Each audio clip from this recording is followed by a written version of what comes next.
உறுப்பிலிருந்து ரீஹன் ஹபீஸா ஒரு துர்நாற்றம் வீச ஆரம்பிக்கும். மக்கள் எல்லாம் விரண்டு ஓடுவார்கள். மக்கள் எல்லாம் நாலாபுறங்களிலும் பதற ஆரம்பிப்பார்கள். நரகவாசிகள் அல்லாஹ்விடத்தில் பிரார்த்திப்பார்கள், யா அல்லாஹ், யா அல்லாஹ், எங்களுக்கு நரகம் என்பதாக நீ தீர்ப்பு கொடுத்து விட்டாய். அஹ்கமுல் ஹாக்கிமீன், நீதிபதிகளுக்கு எல்லாம் உயர்ந்த நீதிபதி யா அல்லாஹ், நீ தீர்ப்பு கொடுத்து விட்டாய். உனது தீர்ப்பிலே நாங்கள் எதிர்கேள்வி கேட்க முடியாது.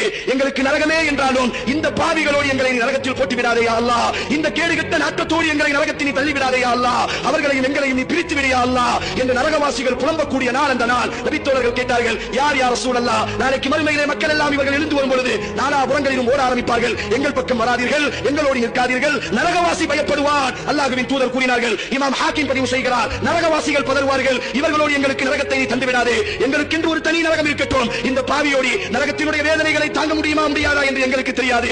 ஆனால் இந்த பாவியினுடைய துர்நாற்றத்தை எங்களால் தாங்க முடியவில்லை யா அல்லாஹ். நபித்தோழர்கள் கேட்டார்கள், யார் யா ரசூலல்லாஹ் அந்த பாவிகள்? அல்லாஹ்வின் தூதர் ஸல்லல்லாஹு அலைஹி வஸல்லம் கூறினார், இந்த பூமி பந்தை